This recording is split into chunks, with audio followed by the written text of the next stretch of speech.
I'm Rodney Andrews. I'm the director here at the Center for Applied Energy Research. We're obviously very excited about today, and I'll keep my comments brief here at the beginning to move us along. I do want to pass on regrets from Representative Adkins. Mike Hayden's family asked him to stay there in Frankfurt with him. One comment he did ask that we pass along also is that this today is also part of Mike's legacy, in that he was very instrumental in putting together House Bill 1, really did a lot of energy policy, and we're going to miss his input on that in the future.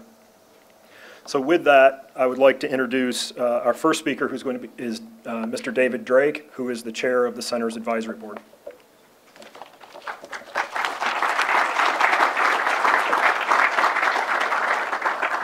Thank you, Rodney. Some people think I'm like the proverbial bad penny. It's not that I keep coming back, it's that I've never gone away. I've been associated with this program in some fashion for most of its existence. And that highlights a problem that today's ceremony presents, in that it reminds me of how old I am. I remember well the day in 1977 that we dedicated the first laboratory facility. It was an occasion much like today, very festive. We were graced with the presence of the governor, a United States senator, and numerous dignitaries. And we were all excited at the prospect of Kentucky embarking upon a new path of state-sponsored energy research. None of us could foresee all of the challenges that this program would confront through the years. But this dedication today, I think, is testimony to the fact that the program met those challenges, achieved excellence, and is broadening its horizons and making a commitment to meet the energy challenges of the 21st century. As I think back to the beginning, I am reminded that there are several individuals that should be acknowledged, for without them, we wouldn't be here today. First and foremost is the father of Kentucky's energy research program, Wendell Ford. Wendell was the first governor to include a line item appropriation for energy research in the executive budget. In his second budget, he included an appropriation for the construction and equipping of the original laboratory and the authorization of a $50 million trust fund that led to the construction and operation of the $300 million H-coal liquefaction plant in Catletsburg and a 180 megawatt fluid bed combustion boiler in Paducah. Sadly, Jim Funk is no longer with us. Dr. Funk was Dean of the College of Engineering and Director of the Institute of Mining and Minerals Research. Jim had a deep understanding of the challenges that faced Kentucky and a vision of what this program could become. And amazingly, he was able to keep me from making any disastrous mistakes. Dr. Capilouto, one of your predecessors, was a commanding presence at the time. And like Jim Funk, Otis Singletary has departed us. As president, though, Dr. Singletary was committed not only to the university, but to the community and the Commonwealth. I returned from a week at the Jet Propulsion Laboratory with the idea that the arrangement between JPL and Caltech could serve as the model for a partnership between Kentucky and the university. Otis had a lot to teach me about how that partnership could work, but after numerous meetings, a couple of intense discussions that weren't quite shouting matches, and some delightful lunches in his office, that partnership was born, and the university became the curator of Kentucky's energy research program. Another pioneer who had a big impact on the development of this program served as chairman of the board of trustees of the university longer than any other individual. Bill Sturgill was also chairman of the Kentucky Coal Association. He was on the board of directors of the CSX Railroad, held many other prominent and prestigious positions. He and Jim Funk were two individuals that were primarily responsible for convincing Governor Ford to undertake a program of state-sponsored energy research. The coal industry at that time was besieged with huge problems. New mining regulations and reclamation requirements were being enacted. But Bill was able to foresee beyond those immediate problems and recognize that the more severe and long-term threat to the industry was one of markets and methods of use. It was his voice that urged us to retain our focus and sustain our commitment to addressing those long-term problems. Bill also made a material contribution to the program. He served on a research advisory committee. I flew many miles in his aircraft at no cost to the Commonwealth. And when John Brown was elected governor, Bill joined the administration and took an active role in the program. There are many others that have made substantial commitments to this program over the years.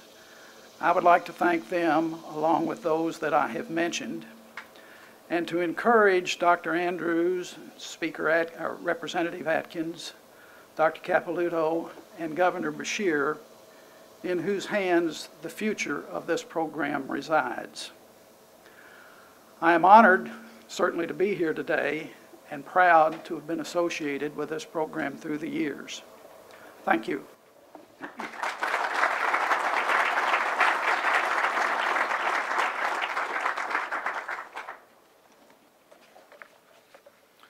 Next up, we're going to invite Governor Steve Beshear to give some comments. He's been a fantastic supporter of this effort all along. Just the highlights is that he was elected governor of the Commonwealth in 2007 and re-elected in 2011.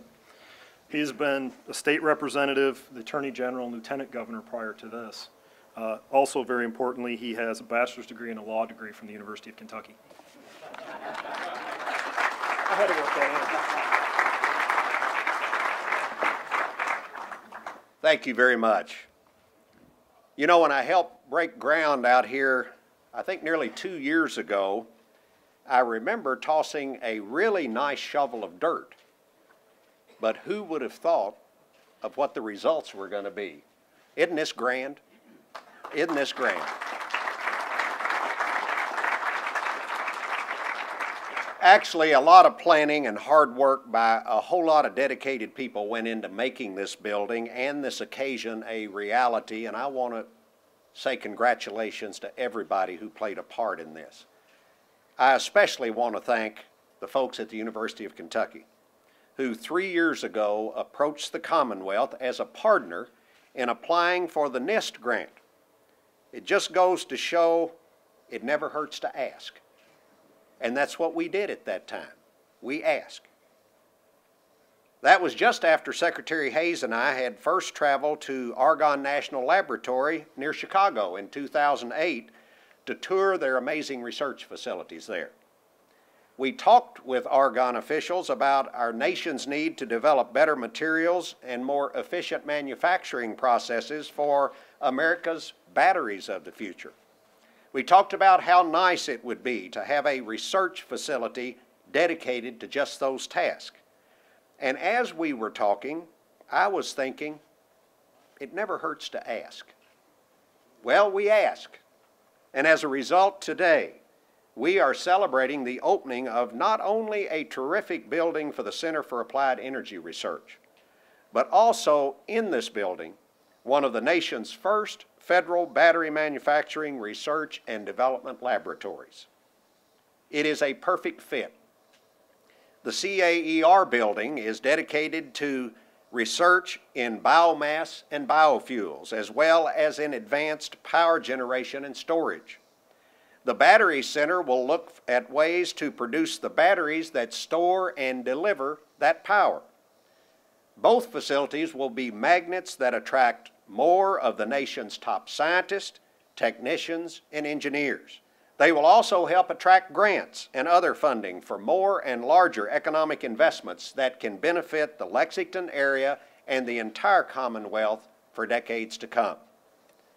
We're forever grateful to NIST and the other agencies that help make this building possible. Rodney Andrews and others are going to tell you about this facility and the terrific research that will be performed here. But I want to tell you about the Kentucky Argonne Battery Manufacturing Research and Development Center that will be here. Eric Isaacs is with us. He's the director of the Argonne National Laboratory, and he's traveled here from Chicago and will be adding his own thoughts here in a few minutes. The Kentucky Argonne Battery Center was created to become the nation's leading research and development institution dedicated to finding new manufacturing processes for lithium-ion batteries and other types of energy storage devices. These new batteries are cleaner and greener and have a longer lifespan than traditional types. Yet, they need an even longer life. They still need to be smaller. They still need to be cheaper. And they need to be produced more cost efficiently, not in Asia, but here in the United States of America.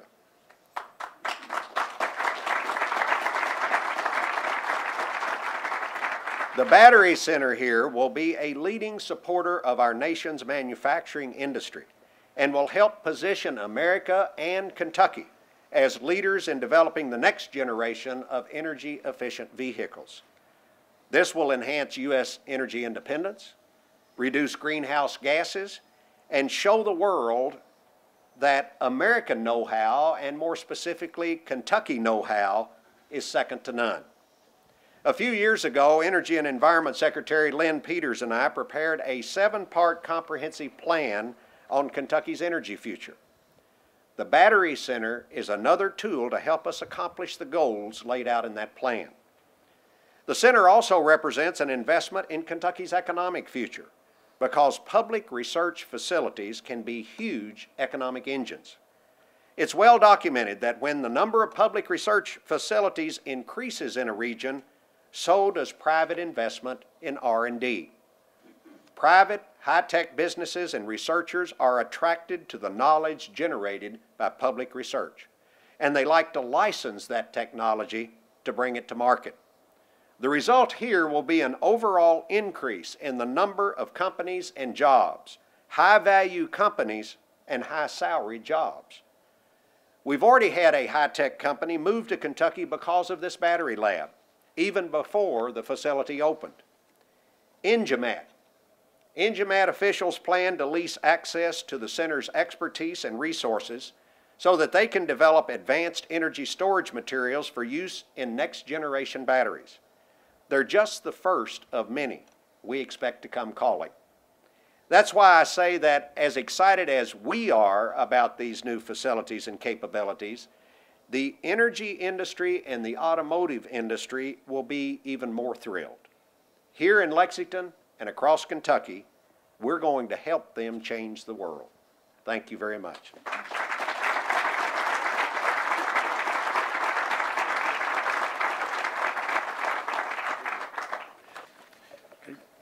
Our next speaker is Mayor Jim Gray from Lexington.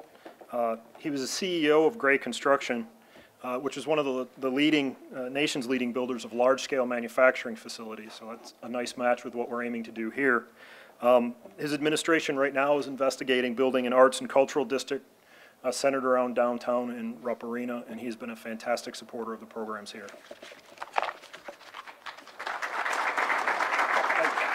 Thank you, sir. Thanks so much, Rodney. And, you know, it was great to hear that extraordinary history, David Drake, that you shared with us on the last 40 years that brings us to an event like today that we're celebrating. And then, Governor, for you to share with us what this installation represents today. And I think President Capilouto, you know what that means. Speaker Stumbo, for all that you've done and the legislature has done to support this project and projects just like it.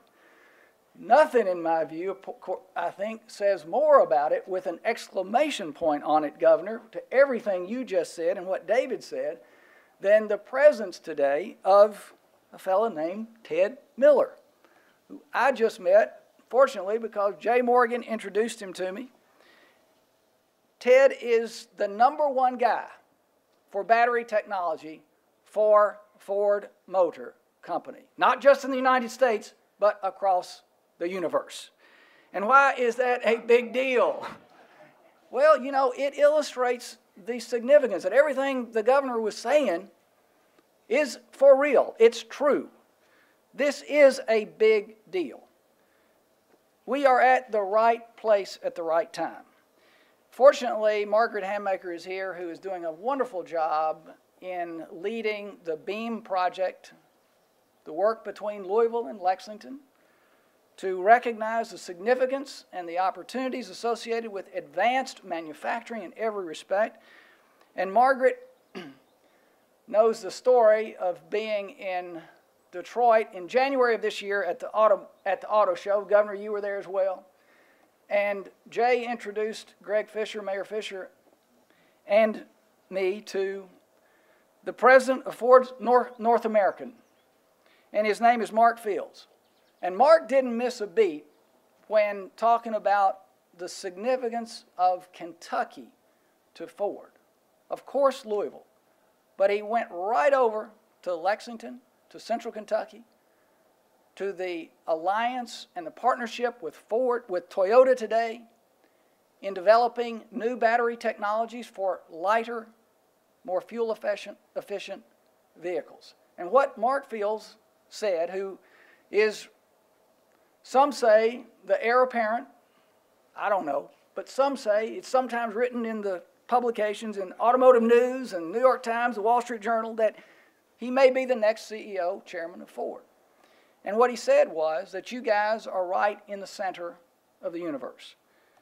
What it's all about today in the automotive industry is creating lighter vehicles, more fuel-efficient vehicles, and battery technology.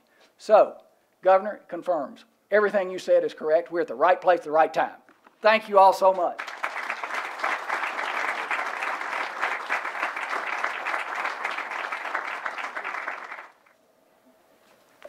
Always appreciate enthusiasm. The next speaker I'd like to ask to come up is Speaker of the House, Greg Stumbo.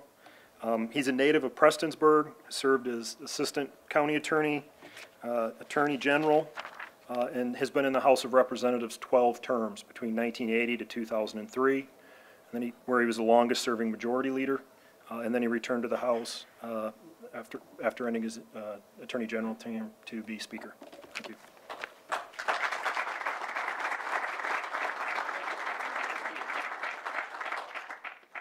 Thank you, and congratulations to everyone. I recall when Governor Beshear told me about the possibilities of the lithium battery coming here, the technology, I remarked to him that in my judgment that may have been the most significant economic development opportunity that's happened to Kentucky since Toyota. I had the privilege of sponsoring the incentive package for Governor Collins that brought Toyota here. So, Governor, thank you for your efforts. I'm going to be brief because, to be honest with you, I didn't have a darn thing to do with building this building.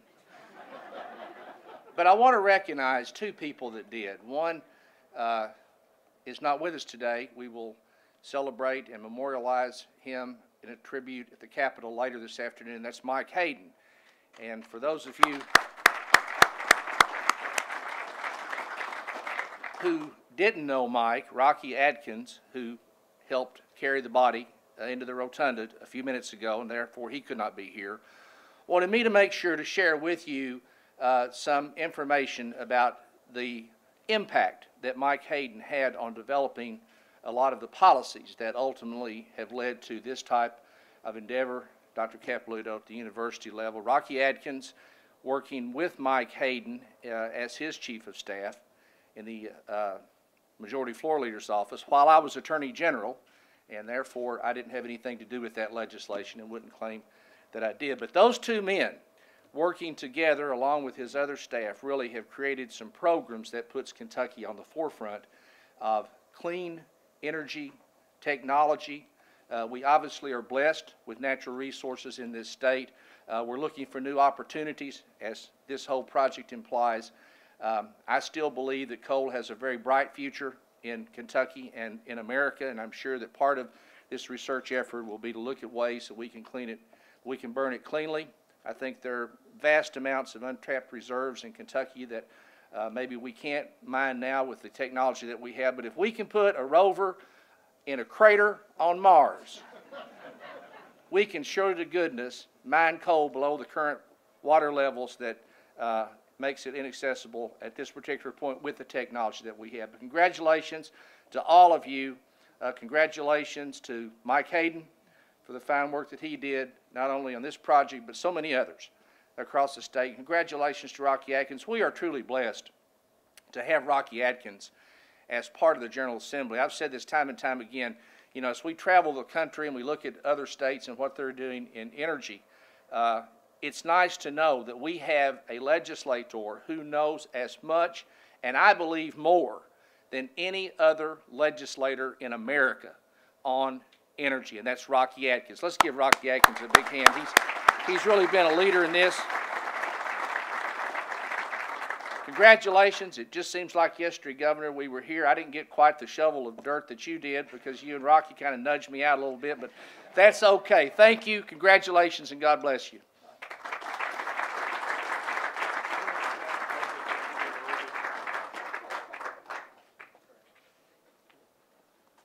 At this time, it's my pleasure to introduce the 12th President of the University of Kentucky, Dr. Eli Capilouto. Dr. Capilouto was Provost at the University of Alabama before coming to Lexington. Since he's been here, he has really focused on enhancing UK's undergraduate experience. I will also say that he and I spent a fun-filled 14 days in China. I think I dragged him through more coal processing and conversion facilities than he ever thought he would do as president. Very much appreciate that. Dr. Capilouto.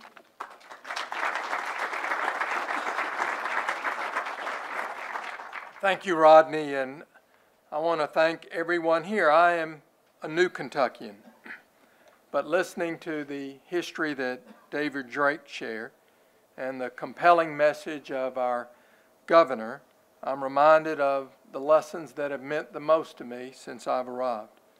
And I really knew about them before I got here. What are those lessons? We have a precious legacy to preserve. And what is it built upon? At the end of the day, regardless of where we sit, we all stand for what's best for the state of Kentucky and for our country. And the other message that is so important at a time where you need to bring together disciplines and partners to solve the solutions of the day is we were collaborating before collaborating was cool. And if you look of all the marvelous things that are going to happen at this facility that our previous speakers have mentioned, I want you to always remember all the different agencies and organizations that are represented on this exhibit over here. Look who came together to make something magical happen in Kentucky. And the mayor is right. What happens here is noticed around the world. I did travel with Rodney, and I will consider Rodney and another one of our energy researchers here, Kunli Liu, who I did travel with, as energy research rock stars. When you're in China, they know what they've written, they know about their expertise, they know they want to partner. China shares many of the same issues that we face, but at even greater magnitudes. China, it's estimated, is going to spend $500 billion or $1 trillion in this type of energy research in the next 5 years. That's several hundredfold more than our budgets are going to allow. But partnering with our scientists and learning from one another, we're going to make our state and this world a better place. About the partners that always come together here in Kentucky, I want to recognize Leader Adkins again. The first time I met with him, I've never seen someone so passionate about an issue, and I'm sorry he can't share this moment today. And although Speaker Stumbo says he didn't have much to do with it, I've learned since I have gotten here, he has a lot to do with everything. So, and Governor Beshear has stood tall on this issue and so many others. But it takes a team in Kentucky in our legislature, and I want to recognize Senators Turner and Stein who are here and Representative Coombs because they've been helpful to me and our university. And Mayor Gray and I talk frequently on a variety of issues I can assure you that we both care about Lexington, but we care about our state as well. And then our partners who are here today from Argonne and NIST, Stella, Fiotes, thank you for being here and your support and guidance, and Eric Isaacs, who we're going to hear from.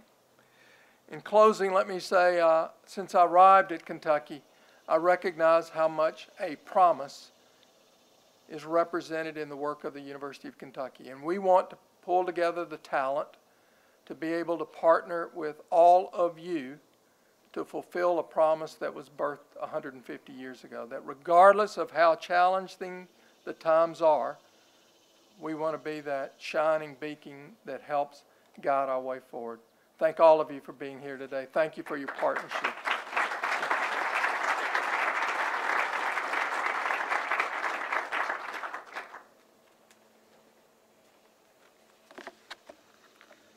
Next, I'd like to introduce Dr. Eric Isaacs. He's a physicist from the University of Chicago who's now gone on to be director of Argonne National Laboratory. Eric has been very instrumental in developing the partnership between Kentucky and Argonne. And appreciate you coming. Thank you. Good afternoon. So, Governor, this really is a great day.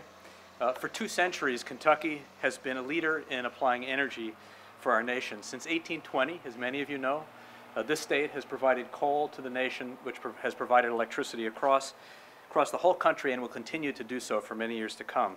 And now, Kentucky is establishing a leadership role in another vital sector, particularly advanced batteries. So by building a partnership, and the partnership's important, we've heard that throughout the discussion today, between the Commonwealth of Kentucky, between the University of Kentucky, Louisville, Argonne, and I want to highlight also with industry, we're really creating an opportunity here that exists almost nowhere else in the world. So let me just say a few words about advanced batteries, since I'm the physicist, I guess, on the panel here. Today, batteries, we have members of Ford here, today batteries in a car, in an electric vehicle, will propel us about 40 miles. That's not enough. We need 400 miles. So to go from 40 to 400 miles will take tremendous innovation. There's a real challenge there. And the advantage of a building like this is it'll help us address that challenge. Partially because the challenges are in science. We need new materials, and the governor mentioned this. We need new chemistries. We need new engineering designs. But equally important, and perhaps more important to our colleagues in industry, is that we need to demonstrate that once we have those materials, once we have those great ideas, that we can actually translate them into something that's manufacturable. This center gives us that capability. This center will be a place where our ideas, whether it's at Argonne, whether it's at University of Kentucky or Louisville, our ideas can be tested in a real environment to ensure a place like Ford or ensure a place like GM that they can actually mass produce those batteries. And that, to me, is what's so important about an existence like this, a facility like this. This partnership is really designed, as I've said, to secure U.S. energy independence, to reduce greenhouse gases, meaning going from a combustion engine to a motor, and to strengthen the economy. Our goal is really to develop a battery, very aggressively develop batteries that will transform not just transportation, not just the grid, but also really impact manufacturing in this country and therefore impact the economy. In particular, UK's Center for Applied Energy Research is providing a focal point for both coal and energy research in Kentucky. And there's a few things that make it special. And you've heard about this already. I just need to repeat them because they're very important. First and foremost, this place will make it easier for federal labs, and there are a number represented here, for federal labs, for universities, for manufacturers, for suppliers and end users to work in the same place. It's very rare anywhere in this country, anywhere in this world, as you travel around, to find one place under one roof where you can have all of those people together. You can have Professor Andrews working together with somebody who comes out of an assembly line at Ford. That is absolutely transformative, and that will be possible here. So we're very excited about working in that environment, in that milieu.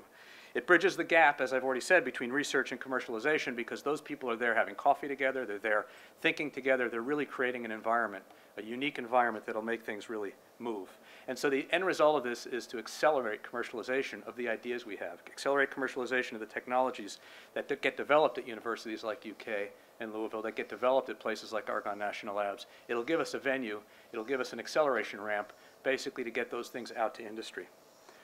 So the Kentucky Argonne Battery Manufacturing Research and Development Center, which we're here to talk about, is part of a historic, focused effort to transform our nation's energy landscape in both transportation and the grid. And I too want to commend the governor for being focused on this for so many years. I want to commend Secretary Peters, Representative Atkins, the mayor. I've never heard a group of people so aligned, parties aside. You can come to Chicago and we have common parties, and the mayor and our governor, we don't always have as clean a conversation, though we're getting there. It's remarkable how aligned people are here. So one of the reasons that my colleagues and I enjoy coming here is that everybody seems, certainly when it comes to batteries, to talk the very same story. So we're very proud to be your partners. We're very much looking forward to a great success, and congratulations to all of you.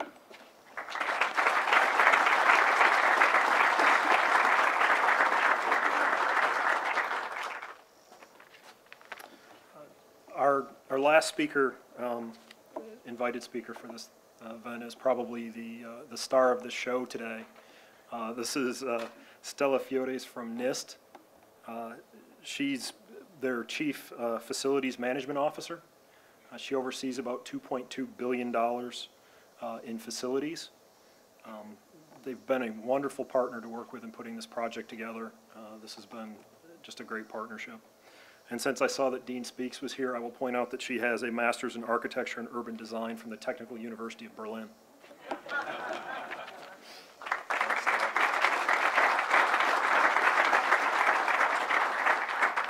Thank you very much and good afternoon. I'm delighted to be here to represent the National Institute of Standards and Technology and the U.S. Department of Commerce on this occasion. It's a particular pleasure for me since I was here about 2 years ago when we broke ground to see this project turn around and come to its completion so almost seamlessly, because no project is completely seamless. At the time, I believe, we were breaking ground, I said we were celebrating more than just the construction of a new state-of-the-art research facility for energy research. We were celebrating the public good that can be done with investments in science and technology. During its span, the NIST Research Construction Grants Program helped to fund either new construction or expansion at 24 research facilities across the country, mostly universities. There were large awards and smaller awards, and the research fields we touched ran a gamut from marine ecology to quantum physics to earthquake simulation to nanoscale measurement. What they had in common, and what they have in common with this facility, was the creation of modern, state-of-the-art lab space, practical research facilities to do the work of science. The overarching goal was to help the U.S. produce world-leading research in science and technology and to advance economic growth and international competitiveness. You've heard and will see, I'm sure, many of the research features that make this laboratory special. I'm particularly impressed by the new dry lab for advanced battery research that I understand is 8 times drier than the Sahara Desert. We're excited to see this new laboratory open and begin hosting research into renewable energy and energy storage. This work will complement NIST's measurement research in support of clean technologies and energy efficiency. In fact, in a few weeks, we hope to be dedicating a new lab of our own at the Gaithersburg campus in Maryland, the Net Zero Energy Residential Test Facility that we'll be using to develop and demonstrate the measurement science needed to achieve net zero energy residential homes. A significant part of that research will be advancing the models used to predict annual energy production of solar energy systems. So I imagine there will be many future opportunities for us to work together in this area that is so vital to our nation. I have to add also that professionally, and as Rodney mentioned, I am the Chief Facilities Manager at NIST. I'm also an architect. I'm extremely impressed with the new laboratory's architectural design and, in particular, its energy efficiency. The features of this building that will enable a 54% energy usage reduction compared with equivalent buildings of its size also complement NIST's efforts in energy conservation. And that's a big thing. In the U.S. energy economy, buildings, both residential and commercial, consume an estimated 40% of all energy use in the United States. That's more energy consumption than either the industrial or transportation sectors. Everything we do that brings that down is a win for all, and this facility will definitely achieve that.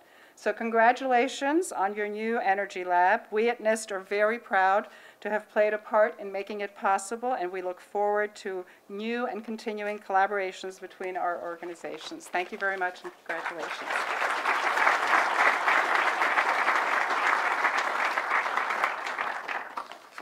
I sort of promised to keep this short. As the last person up to speak, I really want to thank the people who've been involved in bringing this together. This is obviously an important event in the development of the Center for Applied Energy Research and energy research at UK and in the Commonwealth. A lot of people to thank for this. Governor Beshear for his foresight in prioritizing energy research in the Commonwealth. Energy and Environment Secretary Len Peters, who worked with us to bring a competitive package for this proposal together. That was a great partnership. Secretary Hayes, who could not make it today from the Economic Development Cabinet, who remained an enthusiastic supporter throughout the effort. I'd also like to recognize a couple of the special guests we have with us today. Dr. Ralph Broad, who provided critical leadership in starting the Battery Center and organizing it, and Jim Greenberger, who is here from NatBat Alliance, who's been critical in supporting the formation of the Kentucky Argonne Partnership. Perhaps most importantly to me, I want to thank the researchers who dropped everything they had to do for 2 months and did the most critical of all the activities that got us here today. They wrote the proposal that got funded to pay for the building. And they allowed us to compete for and win the grant from NIST. Their research programs really are world-class, and because of that, we were able to convince NIST of the importance of the work that they would do and what this facility will allow them to do in the future. They're Dr. Steve Lipka from our Power Sources group, Dr. John Anthony from the Department of Chemistry, Dr. Mark Crocker from our biofuels program. And I really want to especially thank Don Chalman, who did put in a lot of extraordinary efforts to pull all the stuff that we came up with and put it into a coherent proposal that met all the requirements to compete. I also want to thank Wayne Ritchie and Gus Miller from the Provost's office and Katie Riley from the UK Office of Sponsored Projects. They're the ones who kept us clean on doing all this and made sure all of our reports went on time and all the other things that go with it. I'd also really like to thank my boss, Dr. Jim Tracy, the Vice President for Research. He supported this project throughout, and I don't think ever once said no as long as it was important. Additionally, this day couldn't be possible without the incredible design, engineering, and construction team that we used. I'd like to personally thank Courtney Fisk, who was the center's program manager and engineer in charge for this. She remained dedicated to this project for over 2 years and basically played a very important role of keeping everyone calm in those moments when one of my brilliant ideas was shot down. She did a remarkable job throughout. And if she did get comp time, I don't think we would see her for about a year. Keith Ingram, Dal Clark, and Marika Stein from UK Capital Project Management have been with us all along. Tim Murphy and Jessica Walker from Murphy Graves Architects. They have been just fantastic to work with, and you can see the results of their hard work here. Kevin Musler, Chris Reeves, and Alan Kellum from CMTA Consulting Engineers, both for their work on the building systems as well as their encouragement with the lead features that we wanted to take. Jason Cruz, Aaron Sloan, and Larry Blackburn from Turner Construction, and Mike Diestel, Adam Kaiser, and Elizabeth Otwell from NIST. For being program managers, they managed to turn review meetings into something to look forward to. And finally, we hope you will all join us now for a reception. Inside, there's stuff on the first and second floor, and a walk through the facility. There won't be any formal tours today, but we would be very happy to schedule individual tours with anyone who would like one at a later time. The research program students and staff will be in the halls to describe what they're doing. You can see some of the projects they're working on. And again, thank you for attending.